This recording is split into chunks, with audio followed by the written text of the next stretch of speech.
अगर आपको अध्यात्म की ऊंचाई पर चढ़ना है तो एक शब्द याद कर लीजिए, सहनशीलता, तितिक्षा। इसको सदैव जीवन में, एक श्लोक गंगा किनारे हमें जीने की सामर्थ्य देता था। जब कभी हमें प्रतिकूलता दुख प्राय मिलते ही थे तो ये श्लोक, यम ही न व्यथ्यन्ते ते पुरुषम पुरुषर्षभ सम दुखा सुखाधीरम स्व अमृतत्वाय कल्पते। वो अमृत पद का अधिकारी हो जाता है जो आए हुए सारी व्यथाओं को, दुखों को मौन होकर सह लेता है, वो भगवान को प्राप्त होता है। जहां कोई कष्ट होता, बस यम ही न व्यथ्यन्ते ते पुरुषम पुरुषर्षभ सम दुखा सुखाधीरम स्वमृतत्वाय कल्पते। हमें सहना है, हमें भगवत प्राप्ति करनी। अरे छोड़ो, इसने मारा, इसका कर्म जाने, सहो, चलो आगे, चलो आगे बढ़ो। भूख प्यास गर्मी सर्दी मान अपमान दुख सुख, ये सब इस मार्ग के यात्री को मिलते ही है। और जो इसको सह गया वो जगत पावन करने वाला महात्मा बन जाता है। वो मम भक्ति युक्तो भुवनम पुनातु, लोक के लोक को पावन कर सकता है जो भगवान के चरणारविंद में अपने चित्त को अर्पित कर दिया। इसलिए दुख ही हृदयत,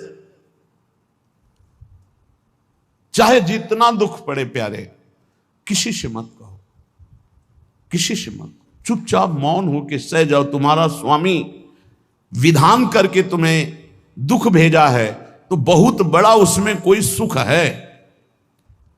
वो मंगल भवन है, तुम्हारा मंगल होने नहीं दे सकता। दिखाई दे सकता है कि अब अमंगल हो गया हमारा, अमुक अमुक अमुक, कुछ नहीं। धैर्य पूर्वक अपने मार्ग में सीधे चलते रहो। उसका विधान आया है, वो दुखद हो या सुखद, सुखद है तो हर्षित मत हो, दुखद है तो शोकित मत हो, आगे बढ़ो। देखो ये अध्यात्म है, ये कमर कस लो कि इस जन्म में मुझे इस भव समुद्र से पार होना ही है। ये जो कमजोर दिल के होते हैं ना, अनुकूलता जहां मिली तो बोले जब से हमने भक्ति शुरू की सब काम चकाचक बन रहे हैं। ये भक्ति का फल नहीं है, भूल मत करना। ये तुम्हारे सुकृत चल रहे हैं इसलिए है। और जिस दिन दुष्कृत का फल आएगा उस दिन भक्ति करते हुए भी कदम रखना मुश्किल हो जाएगा, पग पग पर तुम्हें दुख मिलेगा। ये सिद्धांत को समझ लीजिए तो कभी आप निराश नहीं होंगे, शूरवीर होकर आगे बढ़ते रहेंगे। जो हमारी भक्ति ये नई फसल है और इस फसल की जो आनंद वृत्ति है वो भगवदानंद है, ज्ञानानंद है, अखंडानंद है, प्रेमानंद है। वो ये भोगानंद नहीं है, विषयानंद नहीं कि भगवान की बड़ी कृपा जो चाहो वो भोग मिल गए। ये सुकृतों के फल है। ये सुकृत और दुष्कृत दोनों को यही नष्ट कर दो और निकल चलो भगवान की परम धाम में, जहां नित्य सेवा सुख का आनंद सहचर्या ले रही है। श्रीपाद कह रहे, संतर्जयस ताड़यन, कोई मुझे बहुत डांटे भर्त्सना करे और ताड़यन पिटाई भी कर दे, मुझे कुछ कभी शिकायत नहीं करनी प्रभु से। देख रहे हैं ना, वो उन्होंने विधान किया है ना कि इसको पीटो, तो हम चुपचाप पीट लेंगे, किसी से नहीं कहना।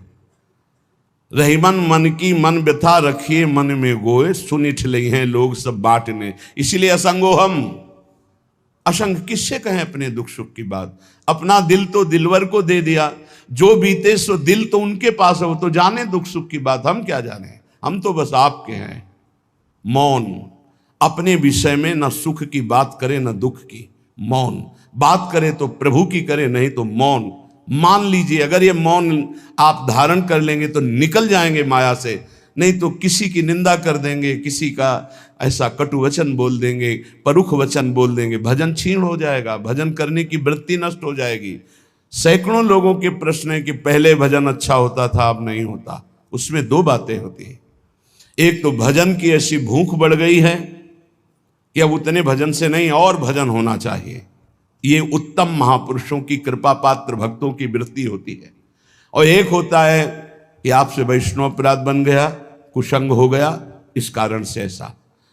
अगर आपके हृदय में कोई दोष वृत्ति नहीं हो, फिर भजन में ऐसा लगता है कि मेरे से बहुत कम भजन होता है, वैसा भजन नहीं होता जैसा होना। ऐसा बड़े बड़े महापुरुषों को भी अनुभव होता है। ये कोई निंदनीय बात नहीं है, वंदनीय बात है। पर वास्तविक यदि भजन नहीं हो रहा है, वास्तविक यदि आपका रुक गया है आनंद, तो आप ढूंढ लीजिए, आपका भोजन गलत है, आपका संग गलत है, आपने कोई वैष्णव निंदा की है, बस यही कारण है। यही खोज लेना, यही सुधार कर लेना। किसी से क्षमा याचना की जरूरत नहीं, अंदर देखो और आचार्य गुरु से प्रार्थना करो, सब ठीक हो जाएगा। बड़े कृपालु हैं, जिन्होंने अपराधी मुझ जैसे को घसीटा तो अब अपराध बन जाएगा तो थोड़ी छोड़ देंगे वो, विश्वास कीजिए, उन्हीं से प्रार्थना कीजिए, नाथ यदि आपको अपराध मोचन कराना है तो भेज दीजिए मुझे उसके पास, या उसको बुला दीजिए, मैं पैर पकड़ लूं, हाथ जोड़ लूं यदि अपराध बन गया है, और यदि आप चाहें तो आप क्षमा कर दें, आगे से सावधान रहेंगे। बड़े कृपालु हैं प्रभु, क्षमा कर देते। भजन की वृत्ति को रुकना ये सहन मत कीजिए, समय नहीं है कि आज नहीं तो कल भजन चल पड़ेगा, नहीं, तुरंत वाचिक में आ जाइए, तुरंत वाणियों का गायन कीजिए, नाम कीर्तन कीजिए, ढूंढिए अपराध क्या बना जो आंतरिक हमारा भजन रुक गया, और प्रभु से प्रार्थना करके उसको चलवाइए। वो बड़े कृपालु है, क्षमा कर देंगे। अगर आपने प्रगट में किसी का अपराध किया और वो उपस्थित हो तो जाओ, उनके चरण पकड़ो, उनसे प्रार्थना करो। भजन का रुकना सहन मत करो, बहुत कठिन है भजन करके भगवत प्राप्ति करना। वो हमारे अंदर सरलता पूर्वक भजन चल रहा है, उसको बचाओ। किसी की निंदा मत करना, किसी की अवहेलना मत करना, तुम्हारी कोई निंदा करे, तुम्हारी अवहेलना करे, सह जाना, कह रहे हैं इसमें, कह रहे संतर्जय ताड़यन बंधनन, यदि वो कहीं मुझे बांध दें मैं बंधना में स्वीकार कर लूंगा। ऐसा भक्तों को कोई बांधता है क्या? हाँ, बांध देते हैं। तितिक्ष ब्राह्मण की कथा में पढ़िए, उसको बांध दिया। एक सखी बहुत भजनानंदी थी, उसके परिवार के लोग रोज उसे पीटते थे और उसे बांध देते थे। सखुबाई नाम उसका सखी का था। एक सखी बहुत नागरीदास जी के संग में रहकर भजन की वृत्ति उच्च कोटि की सीखी थी, भागमती बाई। उनके पति ही उनके ऊपर सैया लगाकर नई नवीन रानी के साथ बैठते हुए ऐसा पिटाई करते, इतना कष्ट देते, पर वो उच्च कोटि की ऐसी महान वक्ता, परम सिद्ध बरसाने के जो वास करने वाले अपने नागरीदास जी थे, हरिवंश महाप्रभु के शरणागत, उनके सत्संग से ऐसी उच्च कोटि की दशा प्राप्त हुई, उसे कोई फर्क नहीं पड़ा। उसके कष्ट देने के लिए उसके ऊपर सैया लगाते, राजा थे, और नवीन रानी के साथ उसके ऊपर बैठते, उपद्रव करते, मारते पीटते, लेकिन वो सम रहती। संतर्जय ताड़यन बंधनन, शांत, वो देख रहा है, बस तुमको यही सोचना, वो देख रहा है, मेरा स्वामी देख रहा है, वो देखते हुए मौन है ना, वो चाह रहा है ना, तो तेरा किया मीठा लागे, बस बात समझ लो। इतना तो बहुत बड़ी वस्तु प्राप्त होगी, बहुत बड़ी। एक मिट्टी जब कुम्हार को अर्पित हो जाती है तो पीट पीट कर एक छोटा राई भर भी दाना नहीं रहने देता, क्योंकि राई भर भी अगर दाना रहा वहीं से मटकी फूट जाएगी, राई भर भी अहंकार रहा वहीं से भक्ति रस निकल जाएगा। पीट पीट के उसको एकदम बराबर, फिर भी चैन नहीं, जल डाल के रौंदा, फिर भी चैन नहीं, हाथों से मल कर अपने अनुसार बनाया, फिर चाक पे चढ़ाया, जो चाहा आकार दिया, सूर्य के ताप में तपाया, फिर उसको दहकते हुए आवे के बीच में रख के पकाया, फिर उसमें रस रखने लायक क्षमता आ गई उस मिट्टी में। ऐसे ही हम जब संत महापुरुषों को, श्री भगवान को समर्पित होते हैं तो ये सब होगा। रस रखने लायक हृदय तभी होता है जब आवे में तपता है, इसलिए तैयार रहो। तभी नागरीदास जी ने कहा, बड़ो ही कठिन है भजन ढिग डरिबो। एक सूरवीर योद्धा की तरह जैसे उसके अंग घाव से युक्त होते हैं, वो कदम पीछे नहीं आगे ही बढ़ाता है, ऐसे भजनानंदी चाहिए। चाहे मुझे चोर कहा जाए, पतित कहा जाए, गाली दिया जाए, मुझे मारा जाए, बांध लिया जाए, तो भी मैं भगवान पर दोषारोपण नहीं करूंगा। मैं यही निश्चय करूंगा, प्रभु मेरे देख रहे हैं, जोई जोई प्यारो करे सोई मोई भावे, उनका विधान परम मंगलमय है। अंतः क्लेश मतीव दुस्सह तरम प्राप्नोति नाना विधि। मुझे अंदर से भी बहुत पीड़ा दी जाए, काम पीड़ा, क्रोध पीड़ा, लोग बाहर से तो ये दिया जाए और अंदर से भी ये दिया जाए, तो भी हे प्रिया जो आपसे नहीं कहूंगा। प्रेम में कभी शिकवा शिकायत नहीं होती, ना इष्ट से, और अपने प्रीतम के विधान से दिए हुए कष्ट को हम दूसरे से कह दें, धिक्कार हमारी प्रीति को। प्रीतम सहावे और मैं दूसरे से शिकायत करूं?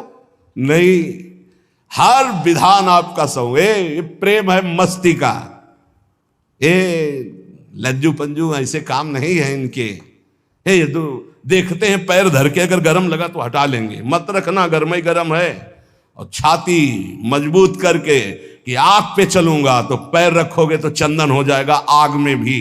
पूरे जीवन की बात कह रहा हूं, पूरे जीवन की। सोचो उस समय जब 13 वर्ष की अवस्था है और घर से निकले थे, कोई साथी नहीं है, कोई समझाने वाला नहीं, और आज इतना जीवन हो गया इसी यार के सहारे हुआ है। इसी यार, ना 1 रुपया कभी था, न रहा है, न रहेगा। प्रेमानंद का 1 रुपया नहीं है, प्रेमानंद की एक वस्तु नहीं, ना रहा ना रहेगा। हाँ, प्रेमानंद की सब वस्तुएं हैं, ना होते हुए भी पूरा विश्व मेरा। क्यों? प्रेमानंद भगवान का है, भगवदानंद को प्रेमानंद कहते। वही संपत्ति जीवन भर एक ही साथी रहा है। और हे नाथ, ऐसी कृपा करना, अब दूसरा साथी बने ना। अब आओ तो मृत्यु रूप में ही आओ, और किसी रूप में मत आना। साथी हो तो आपका साथ हो, सर्वहरण करने वालों में मैं मृत्यु हूं, बस उस रूप का इंतजार है। आओ उस रूप में और समेट लो अपनी लीला। बस कभी किसी से शिकायत, कभी किसी ने कैसे हो, आनंद है। नहीं सुना है किडनी खराब है तो सुना ही होगा, कोई दुख नहीं, कोई दुख नहीं। वर्तमान दुख वर्तमान के आनंद से बहुत छोटा है। क्या दुख है? स्वामी के द्वारा दिया हो। ये आप हमारी प्रार्थना मान लीजिए, इस मार्ग में चलने पर जो दुख मिले कभी किसी से कहना नहीं, नहीं तो प्रीति में कलंक लग जाएगा, वो तुम्हें प्रभु से हटा देगा। नहीं, रहीमन मन की मन व्यथा रखिए मन में गोए, सुनिठ लई है लोग सब बाट न लिए। ये भगवत मार्ग शूरवीरों का मार्ग। कभी अपनी अंतर व्यथा को किसी से मत कहो। जीवन में अगर कोई हमें कष्ट दे रहा है तो हमारा कर्म है, ना कि कोई व्यक्ति। ये बिल्कुल सिद्धांत चर्चा समझ लो। वही व्यक्ति जो मुझे द्वेष करता, वही व्यक्ति जो मुझे कष्ट और दंड देता, वही व्यक्ति प्रणाम करके छाती से लगाकर आंसुओं की धारा से अभिषिक्त किया, तो वो व्यक्ति था या कर्म? जब कर्म भोग हो गया तो वही हृदय से लगा के अश्रुधारा से क्षमा कीजिए, बहुत ऐसा नहीं, आप तो बड़ी कृपा की। व्यक्ति कभी कष्ट नहीं देता, मेरा कर्म उसके ऊपर सवार होकर मुझे दंड देता है। इसलिए मैं किससे कहूं? अपनी जबान से दांत कट जाए तो किससे कहूं? ये जो दांत, इससे जबान हमारी पीड़ा को किससे कहूं? अपने हाथ से चोट लग जाए किसको कहूं? ऐसे सब आत्मस्वरूप हैं, हमारा कर्म ही उनके ऊपर सवार होकर हमें दंड दे रहा है। इसलिए भाई, श्रीपाद का सिद्धांत जो कह रहे कि अगर भगवत प्रेम प्राप्त करना है तो मुंह बंद। 22 बाजार में कोड़े मारे गए, एक बार भी श्री कृष्ण से नहीं कहा। पूज्य भाई जी महाराज का जीवन कष्टमय, कभी श्री कृष्ण से नहीं। बाबा नहीं सह पाए, बाबा ने श्री कृष्ण से कहा, श्री कृष्ण चंद्रजू से, ये क्या है, इतना कष्ट क्यों दे रहे हो उनके शरीर को? तो मुस्कुरा दिए, बोले मैं नहीं दे रहा हूं, ये तुम्हारे कर्म का फल भाई जी भोग रहे हैं। ऐसा? बोले हाँ। सीधे अस्पताल गए, भाई जी से कहा, ये आप हमारा प्रारब्ध क्यों भोग रहे हैं? तो कहा, आज ये कौन सा खेल रच रहे हो बाबा, क्या बात कर रहे हो? जीव का अपना कर्म भोगना होता है या किसी और का निजीकृत कर्म भोग? तो उनका, आप हमको बहका नहीं सकते, हमें परम तत्व से पता चला है कि आप हमारे कर्म। तो हंस दिए भाई जी और बोले, देखो हमें कोई फर्क नहीं पड़ता, आपको फर्क पड़ जाता। आप चढ़ो, जिस साधना की चढ़ाई पर चढ़ रहे हो चढ़ो, मंगल में श्री कृष्ण तुम्हारी यात्रा को पूर्ण करें। हम तो अस्पताल में पड़े पड़े प्रिया प्रीतम के साथ खेल रहे हैं, कोई फर्क नहीं पड़ रहा। ये बड़े महापुरुषों ने अपने कष्ट की तो बात जाने दो, दूसरों के कष्टों को लेकर भोगाए। हम जरा सा कष्ट आ जाए तो बोले हमारी अंदर श्रद्धा थी अब खत्म हो रही क्योंकि कष्ट आने लगा। उसमें भगवान का क्या दोष है?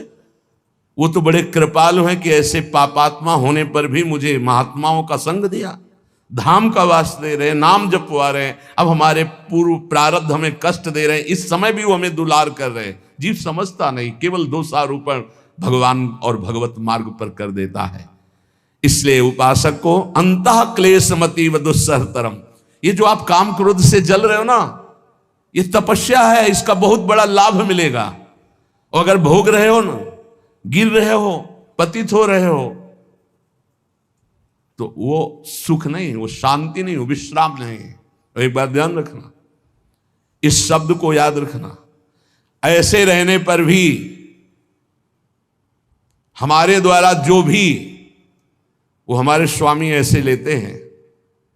जन अवगुण प्रभु मान न काऊ, दीन बंधु अति मृदुल स्वभाव। कल शाम के पूज्य परमहंस राम मंगल दास जी की वाणी का चिंतन हो रहा था, उसमें कह रहे हैं कि जो 30 मिनट भगवान नाम कीर्तन कर लेता, मेरी बात पर विश्वास रखना हो, उसको भगवत प्राप्ति होगी। 24 घंटे में 30 मिनट नाम कीर्तन कर लेता है और अन्य समय विस्मरण रखता है, तो 30 मिनट का नाम कीर्तन उसे भगवत प्राप्ति करा देगा। तुम्हें जो पाठ प्रिय हो, 30 मिनट पाठ कर लोगे, भगवत प्राप्ति हो जाए, कर लो। और बहुत पहुंचे हुए महापुरुष जिनके चरणों में अपार श्रद्धा है, आप लोग तो रात दिन लगे, आपको भगवत प्राप्ति नहीं होगी। चूक हो जाएगी तो जन अवगुण प्रभु मान न काऊ, दीन बंधुअति मृदुल स्वभाव। अग्नि की ज्वाला के समीप रुई का पहाड़ कितनी देर टिकेगा, कितनी देर टिकेगा, उसके ताप में झुलस जाएगा। ये अग्नि की ज्वाला है भगवान नाम कीर्तन, भगवत यश गुणगान। तो जैसे किसी को लगे कि वो नाम जब भी करता है वो रुचि पूर्वक पाप करता है, असंभव।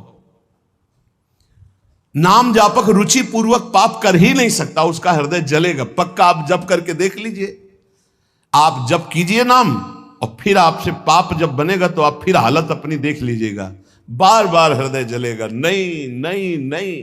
तो एक दिन वो नहीं सिद्ध हो जाएगा और आप निर्विकार हो जाएंगे। इसलिए अंतः क्लेश, अगर बुद्धि मति वो अति अंदर क्लेश आ रहा है, कभी काम आ रहा है, कभी क्रोध आ रहा है, कभी लोभ आ रहा है, कभी मोह आ रहा है, ये आता रहेगा जब तक भगवत साक्षात्कार नहीं होगा। ऐसा मत समझो कि 2-4 महीने जब करेंगे तो हम सिद्ध हो जाएंगे, ये आता रहेगा।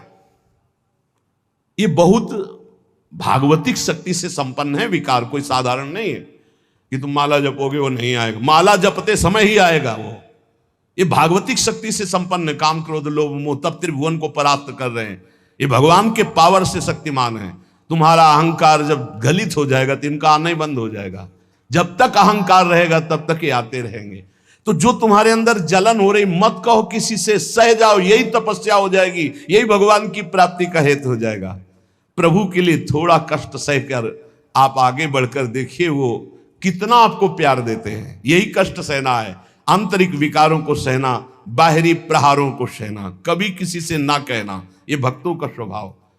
मौन, इसीलिए वाणी से मौन, कुछ ना बोलना। हमने एक संत भगवान को देखा, 22-23 वर्ष पहले वृंदावन में कच्चा मार्ग था, एक बोरा रखते थे, ऐसे पागलों जैसा भेष था। तो जब रात्रि के 11 बजे वापस यमुना किनारे से प्रसाद पाके यमुना किनारे गए, यमुना किनारे से जब लौटते थे तो उनको देखते थे अकेले वो बैठे रहते थे। उनकी मुद्रा देख के लगता था भगवदानंद में डूबे हुए हैं। नजदीक बैठे, बोरा उठाया, चल दिया। अमित पीछा छोड़ने वाले थे नहीं, पीछे तो उनका क्या बात है, क्यों पीछे हो? अब संत वेश हमारा भी तो मर्यादा से ही बोलेंगे, वो कुछ नहीं, केवल जानना चाहते हैं आपको। तो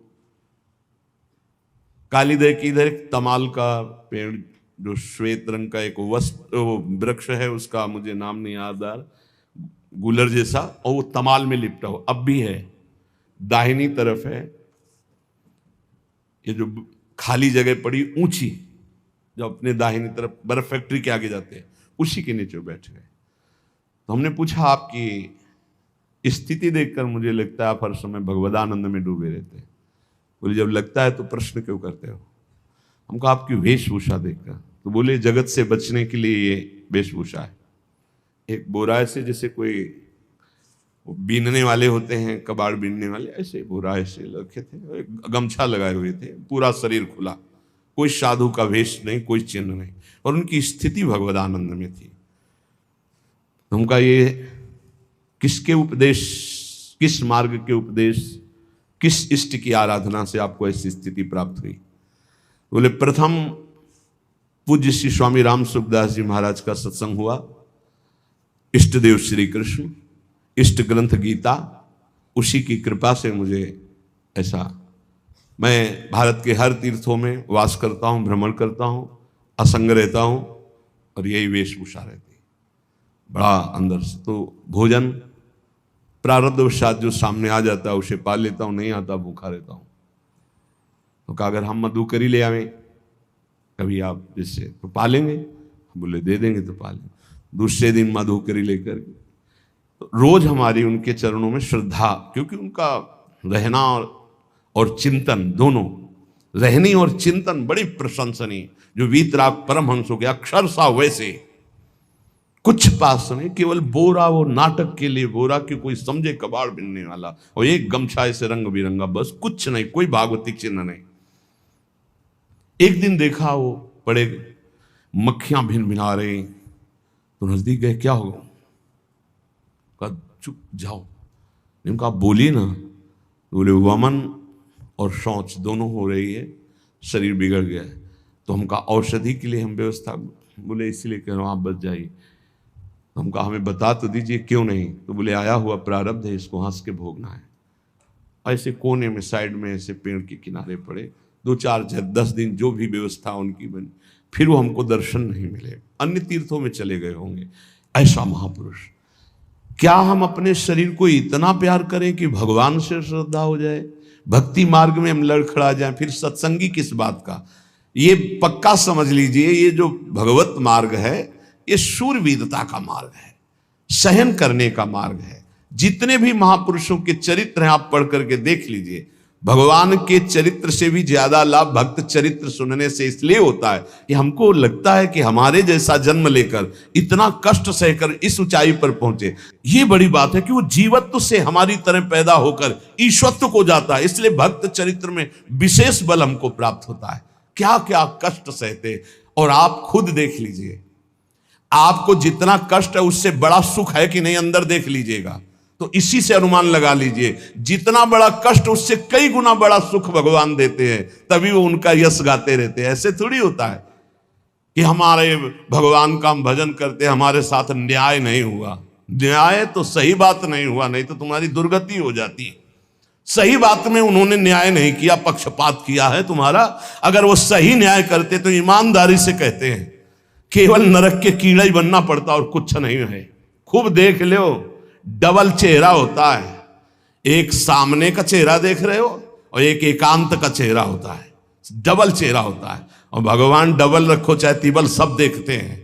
सब हम बैठे हुए देख लो ईमानदारी से वृंदावन की भूमि में, एक चेहरा है जय श्री राधे, और एक चेहरा है जो राक्षस है अंदर बैठा। देख लो, अंदर देख लो, बिल्कुल इस समय सीसी कैमरे में हो, अंदर देख लो, एक राक्षस बैठा है। और उस राक्षस ने जो जो करवाया, आप लिखो रजिस्टर में, तुम्हें याद है जितना, और इसके बाद आप न्यायाधीश बनो, फिर आपकी क्या दुर्गति होती उसका।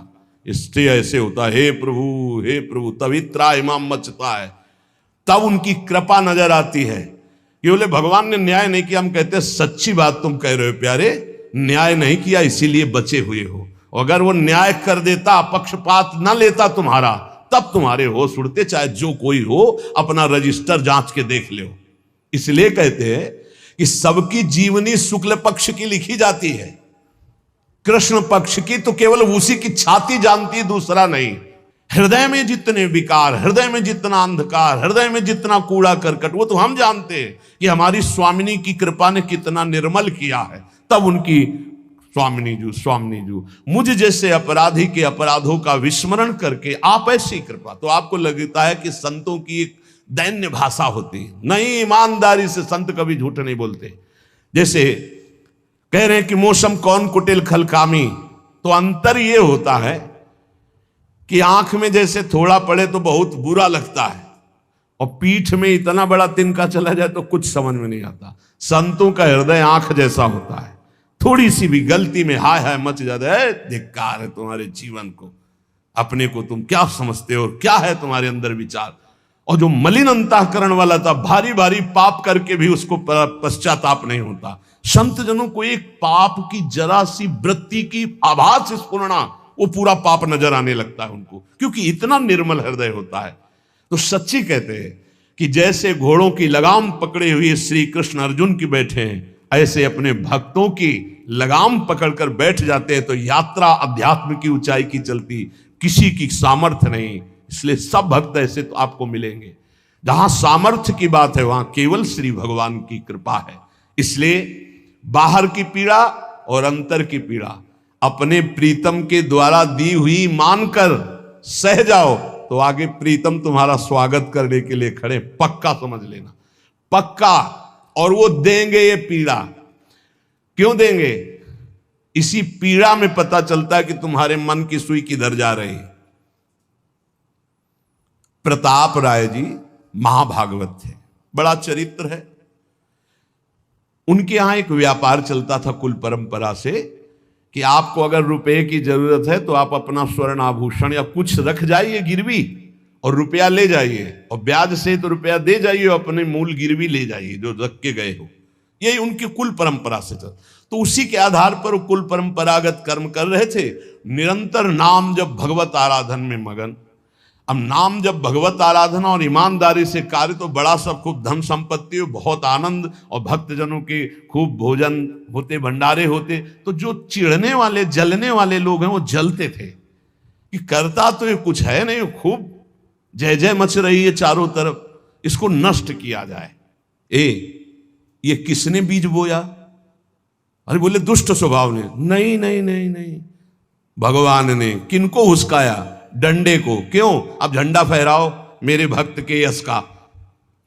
उनके हृदय में जलन हुई। वहां का काजी और मिल गए 3 लोग और उन्होंने कहा कि इसको नष्ट किया जाए। बोले बस आप सहयोग दो, नष्ट तो पक्का।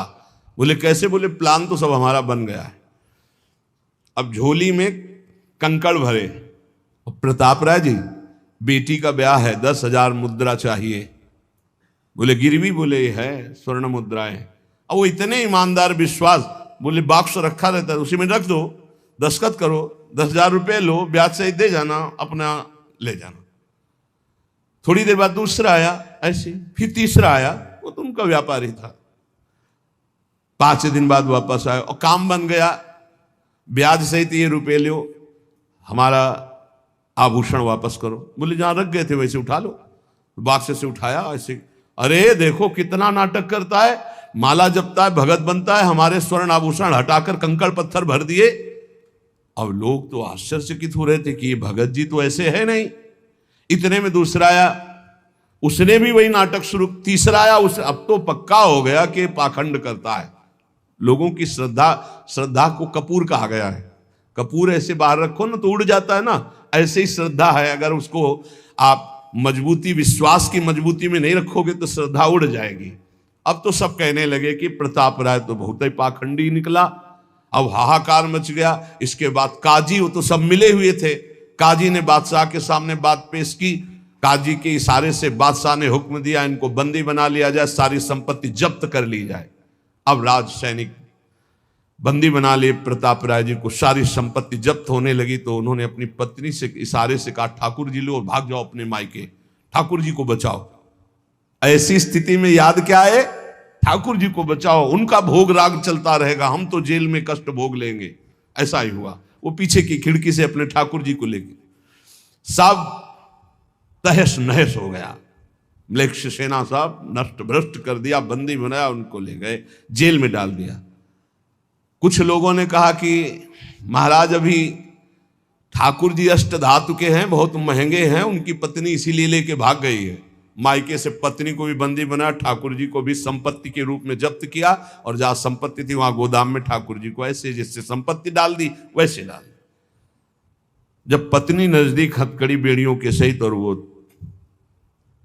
तब एकांत जब हुए तो उनका प्रभु आज तक मैंने कभी आपसे मांगा नहीं और कोई शिकायत नहीं की, बस एक कष्ट है इस समय कि आपको गोदाम में डाल दिया गया है। हम प्राणों से अधिक आपको प्यार करते हैं और आपको भोग नहीं लगेगा, आपकी सेवा नहीं होगी, ये हम बर्दाश्त नहीं करेंगे। प्रभु कुछ उपाय करो जिससे आपकी सेवा, अगर हमें ये पता भी चल जाएगा कि आपको भोग लग रहा है तो आजीवन हम पति पत्नी को जेल में रखो, मुझे कोई कष्ट नहीं। प्रभु ये सब कुछ हुआ, मुझे कोई कष्ट नहीं, आपको भोग नहीं लगेगा, इस बात से मैं जीवित नहीं रह पाऊंगा। भगवान देर थोड़ी लगी युगल सरकार गलवैया दिए हुए, इस स्थिति में भी तुम्हें मेरी चिंता है। तुम्हें अपने अपमान की, अपनी संपत्ति जब्त की, अपने जेल की दुख की कोई चिंता नहीं। मेरी चिंता है। वही साक्षात्कार हुआ। अब तत्काल, अब वो तो चाबी बदलने वाले हैं ना। ज्ञानी मूढ़ न कोय, जस जय का रघुपति करे, तस ताही क्षण होए। बोले भियस महेश तब, ज्ञानी मूढ़ न कोय। उस वहां का जमींदार जो था, उसने कहा ऐसा हो ही नहीं सकता, यह सब गलत है, पाखंड रचा गया है प्रताप राय जी के प्रति। बादशाह के सामने विरोध प्रकट कर दिया। नहीं, सही जानकारी जांच हो। बादशाह ने उन तीनों को बुलाया और कहा फांसी पे चढ़ा देंगे यदि सही नहीं बोलोगे। सही सही बोल दिया कि उसमें हम सोना तो रखा ही नहीं था, कंकड़ रखे थे। काजी की ये सब बात थी। काजी को दंड दिया गया, तीनों को बंदी बना लिया गया। प्रताप राय जी को पूरा नुकसान सहित सब अर्थ दिया गया और बड़ा सम्मान किया गया। फिर जीवन, ये घटनाएं भक्तों के जीवन में आती हैं। किस लिए? भगवत साक्षात्कार कराने। भगवत साक्षात्कार जेल में प्रताप राय और उनकी पत्नी को हुआ।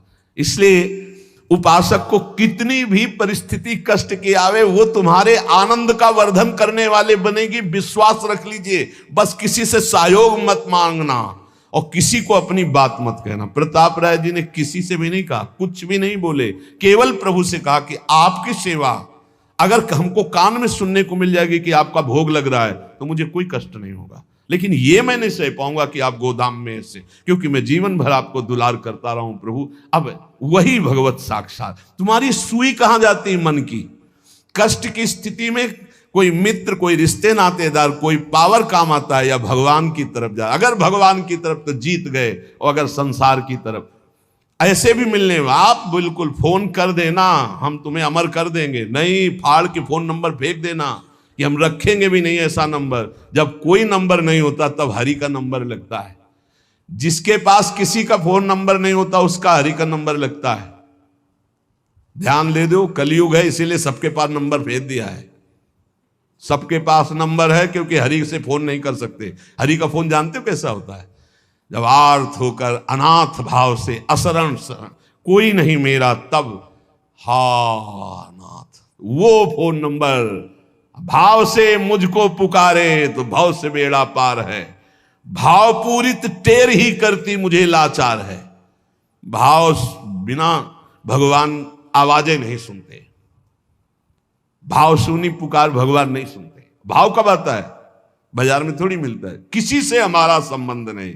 ये जीतना है तो ये बातें पकड़ लो सत्संग की।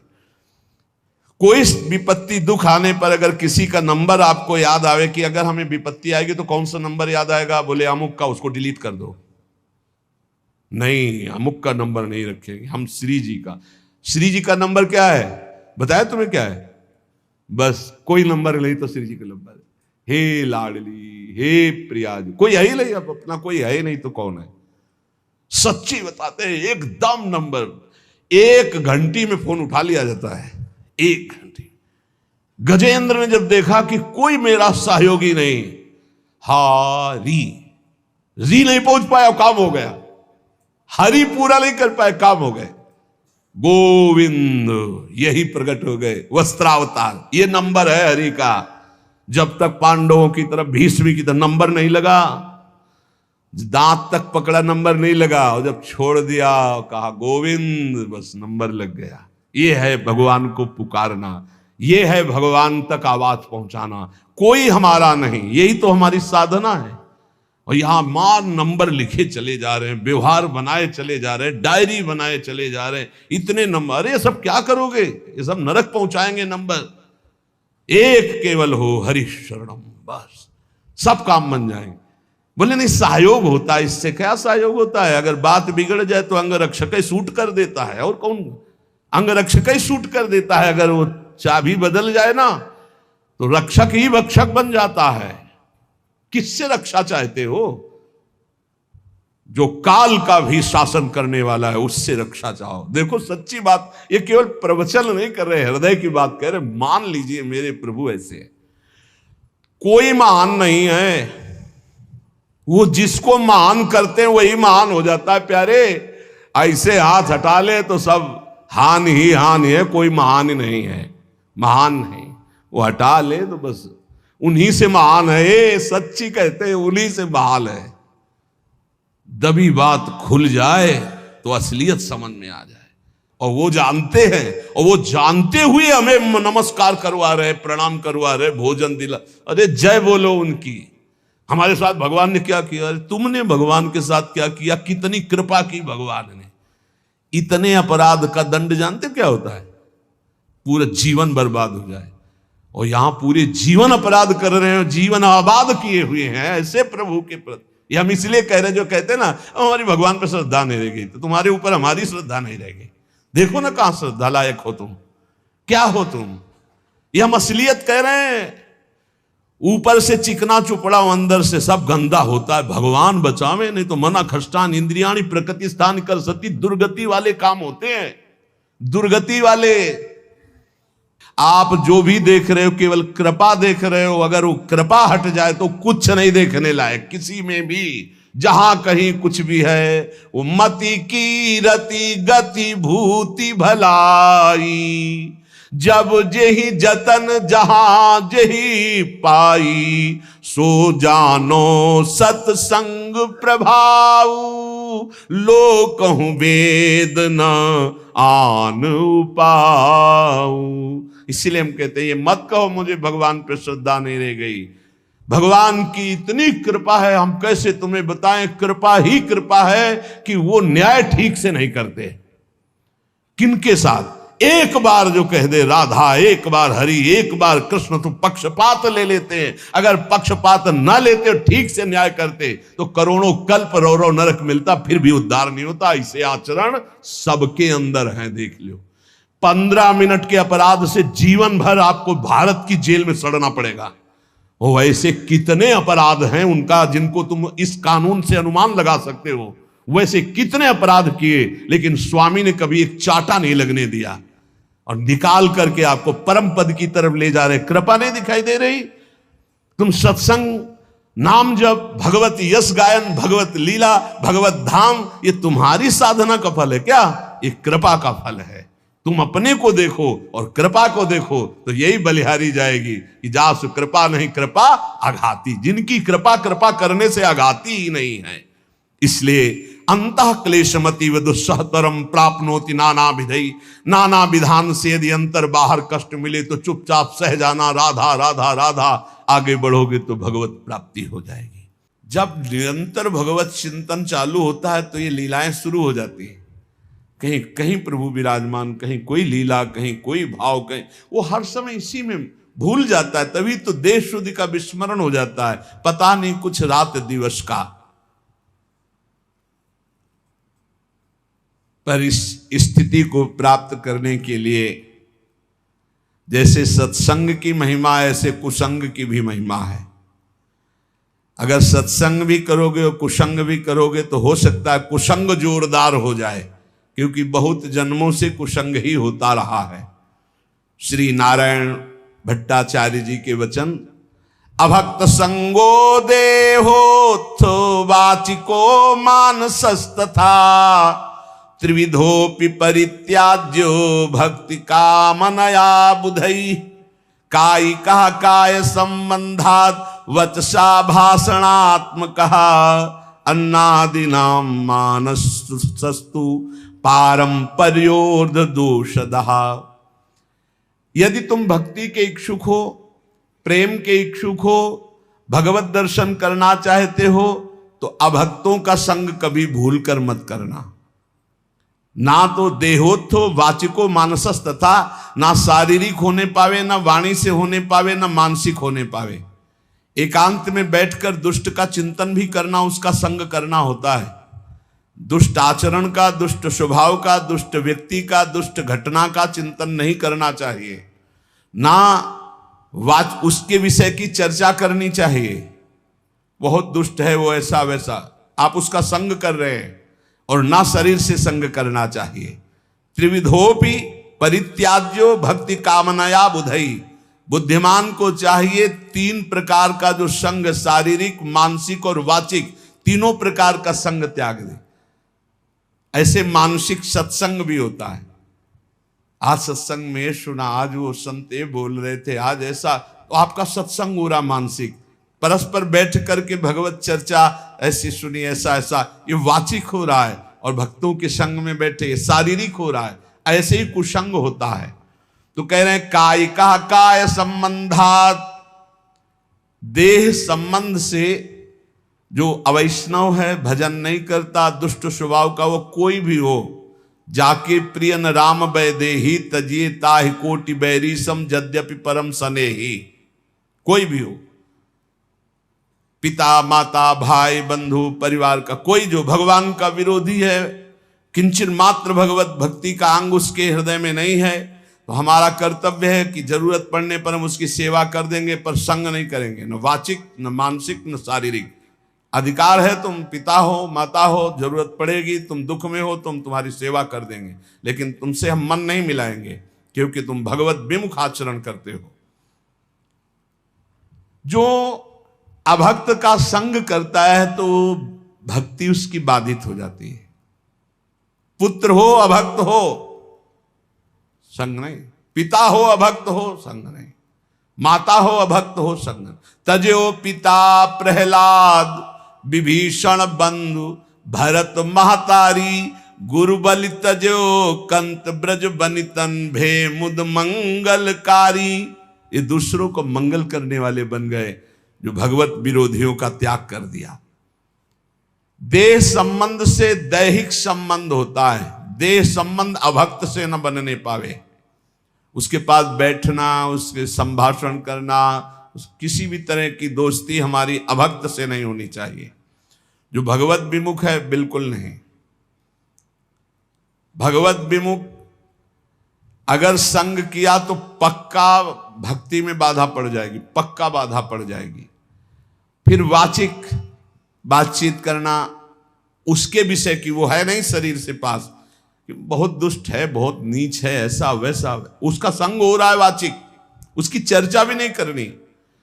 और फिर मानसिक, मन से उसका चिंतन नहीं करना, और दूसरा मानसिक संग, अन्न दिया हुआ नहीं खाना, भोजन नहीं खाना, अभक्त का दिया हुआ भोजन नहीं पाना। जैसे राजा माधव सिंह ने जब विरोध किया रत्नावती का, तो कहा आज से मैं नियम लेती हूं, तुम्हारे द्वारा दिया हुआ एक कवल नहीं पाऊंगी, राजअन्न का त्याग करती हूं, क्योंकि तुम राजा हो और तुम भगवान के विरोधी हो, संतों के विरोधी हो, इसलिए आज से मैं त्याग करती हूं, न राजमहल में रहूंगी न तुम्हारा दिया होगा। ऐसा परम पावन चरित्र है रत्नावती जी का कि ये तो केवल भगवान की ही सामर्थ्य को धारण करके ऐसा किया जा सकता है।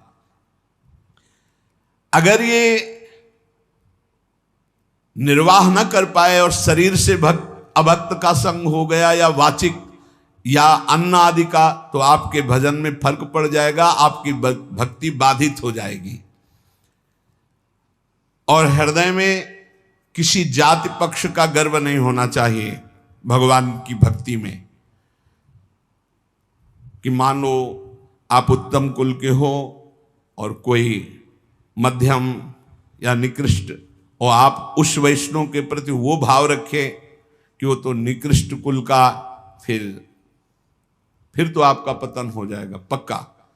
इसलिए अभक्त का संग पतन करता है, और जाति अभिमान ये पतन कर देता है। भक्तों के कुल एक ही होते हैं।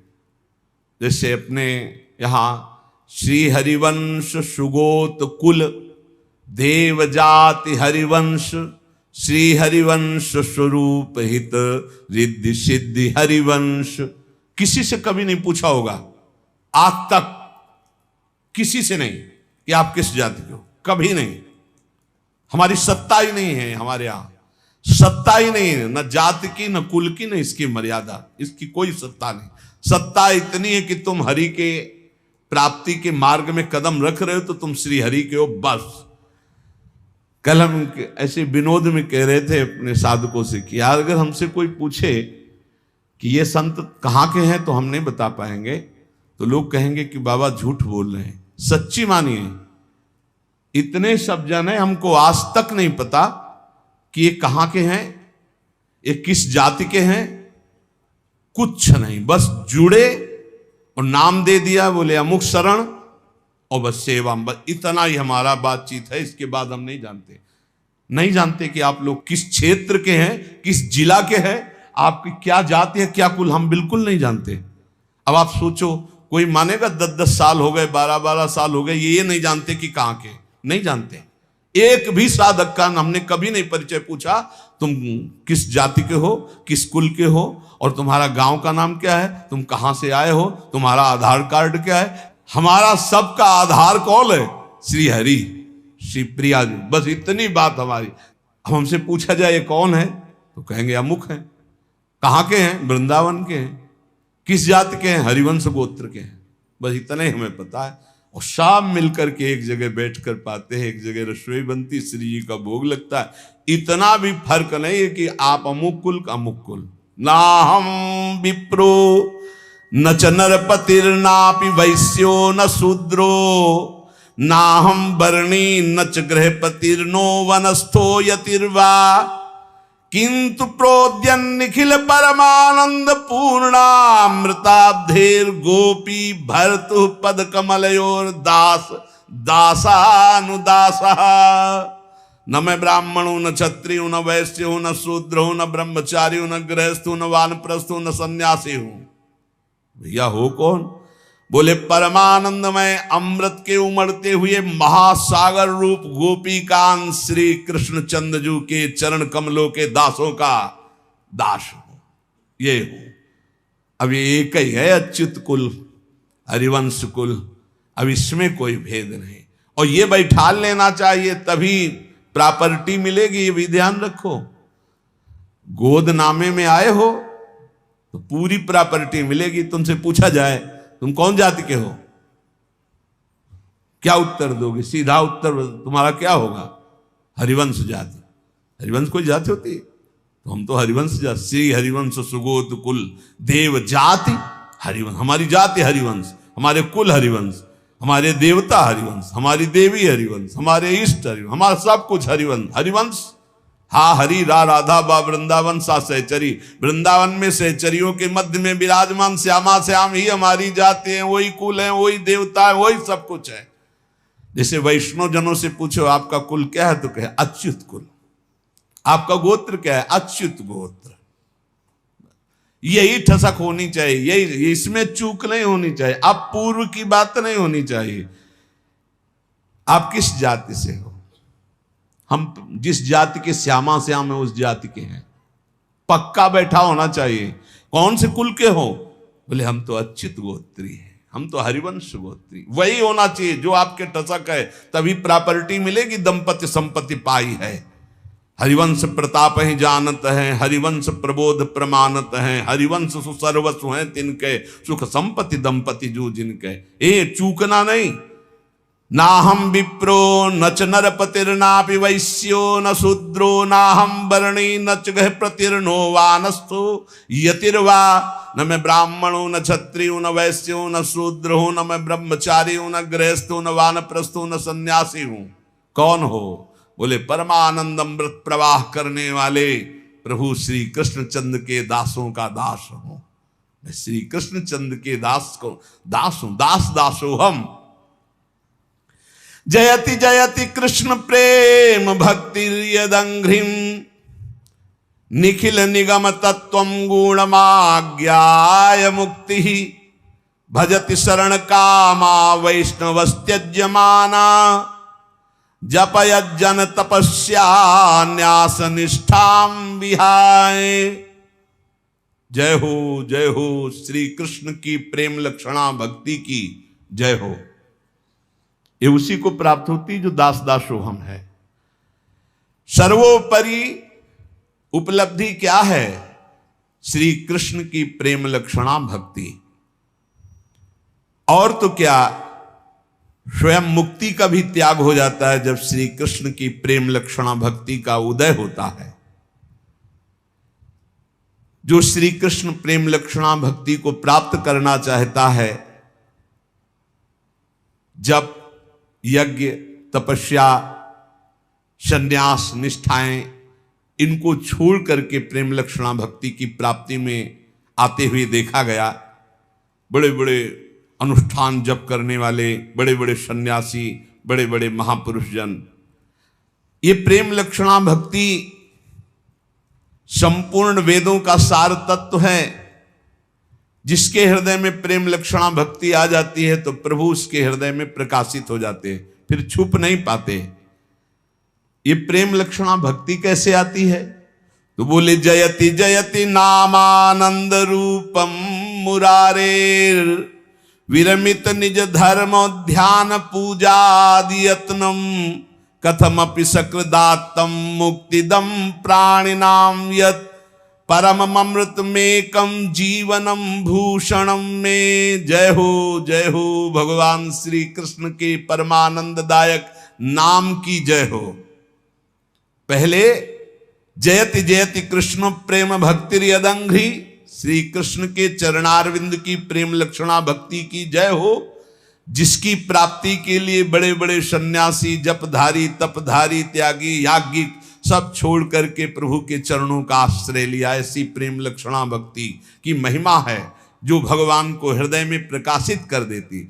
अब ये प्रेम लक्षणा भक्ति मिलती कैसी है, कैसे मिलती है? तो बोले जयति जयति नामानंद रूपम मुरारे, भगवान श्री कृष्ण के परमानंद प्रदान करने वाले नाम की जय हो, जय हो।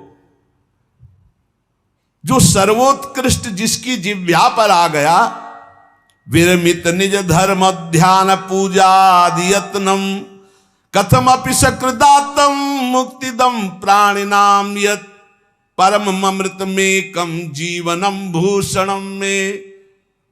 जो नाम है उसमें साफ शक्ति भगवान ने विराजमान कर दी, परमानंद प्रदान करने वाला, प्रेम लक्षणा भक्ति को प्रकाशित करने वाला। ये जिसकी जिह्वा पर आ गया उसने स्वधर्म पालन ध्यान पूजा अन्य साधनाएं सबसे मुख मोड़ लिया। अब तो रात दिन बस नाम जप नाम जप नाम जप। ऐसा श्रेष्ठ प्रेमामृत प्रकाशित करता है नाम जप। एक बार जिसको इसका नशा लगा नाम का, मृत्यु यमराज ये तो दूर से थर थर कांपने लगते हैं। जैसे कल चर्चा सुनी थी कि करोड़ों भिक्षुओं के मारने का दर्द होता है जब प्राण निकलते हैं, और जो नाम जापक होता है उसके प्राण कैसे निकलते हैं? जैसे विशाल गजराज के गले से छोटे फूल मल्ली की माला टूट जाए तो उसको पता भी न चले, ऐसे प्राण निकलते, कोई कष्ट वष्ट नहीं होता। ये कष्ट होता है पापात्माओं को। लेकिन जो भगवान का नाम जप करते हुए जीवन व्यतीत करते हैं उनका शरीर कैसे छूटता है? जैसे पुराना कपड़ा छोड़कर नया कपड़ा आनंद पूर्वक पहना जाता है ना, कोई कष्ट नहीं। जैसे हाथी के गले से माला टूट जाए उसे पता भी ना चले, ऐसे जैसे आप स्वप्न देह में विचरण कर रहे हैं आपको पता नहीं स्थूल शरीर छूट गया, ऐसे भक्त को कोई कष्ट नहीं हो। इसीलिए अभी समय है। मृत्यु थर थर कांपने लगती है, यमराज कांपते हैं। किसकी? जिसकी जिह्वा के अग्रभाग पर ये कृष्ण नाम हरि नाम राधा नाम। मृत्यु पास को विध्वंस करने की सामर्थ्य नाम में है। वही नाम एकमात्र मेरा जीवन है, मेरा आभूषण है, मेरा प्राण है। हे श्री कृष्ण, तुम्हारी लीला कथा अमृत का प्रवाह इसी नाम से प्रकट होता है। जो नाम जप करते हैं उन्हीं का लीला में प्रवेश होता है। ये बस पकड़ लो। इसमें अभी वर्णन किया, निखिल निगम तत्वम गुणमाज्ञाय मुक्ति मोक्ष पदवी सन्यास यज्ञ तपस्या कामनाओं की पूर्ति जो जो जैसा सब का त्याग हो जाता है जब भगवान की प्रेम लक्षणा भक्ति जागृत होती। और ये प्रेम लक्षणा भक्ति जयति जयति नामानंद रूपम मुरारे, पकड़ लो। हर समय नाम क्या जाता है? राधा राधा राधा राधा वल्लभ श्री हरि, राधा वल्लभ श्री हरि, राधा वल्लभ। एक मत सुनो मन की। मन ये बहुत दुष्ट है, ये कहेगा रोको, हमारी बात सुनो, बहुत सुना दिया इसने, इस दुष्ट की बात मत सुनो, अब महापुरुषों की बात सुनो, नाम पकड़ लो, थोड़ा समय रह गया है, डूबने वाला है जहाज। यात्री सावधान, नैया भंवर में फंसी है, जहाज डूबने वाला है। व्याकुलता पूर्वक काम नहीं चलेगा।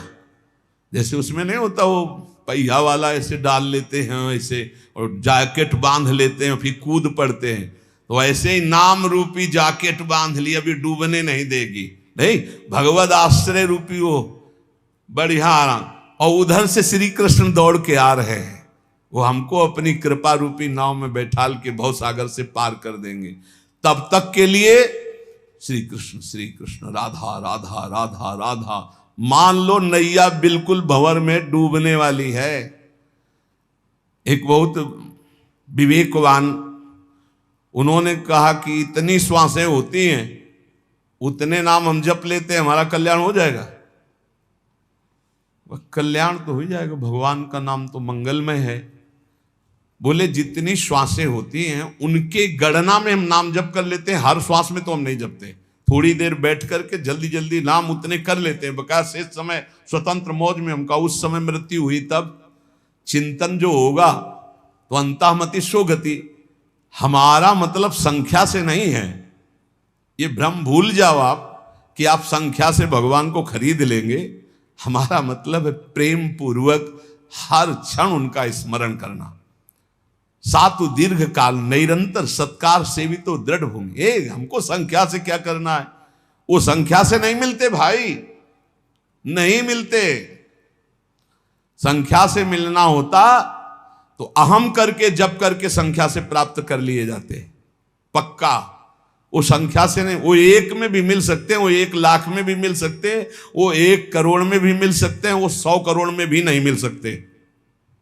गांठ बांध लो, हम कह रहे हैं आर्थ होकर जिसने दिल से पुकारा तो एक ही बार में शोभा झलकने लगी।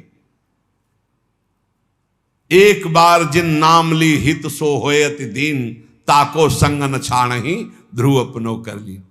हमको हर समय मधुर मधुर राधा राधा राधा, हर समय पता नहीं कौन सा क्षण आखिरी हो, निरंतर नाम जप करो। नाम से ही प्रेम लक्षणा भक्ति प्राप्त होती, प्रेम लक्षणा भक्ति में ही प्रिया प्रीतम प्रकाशित हो जाते हैं, उनकी लीला प्रकाशित हो जाती।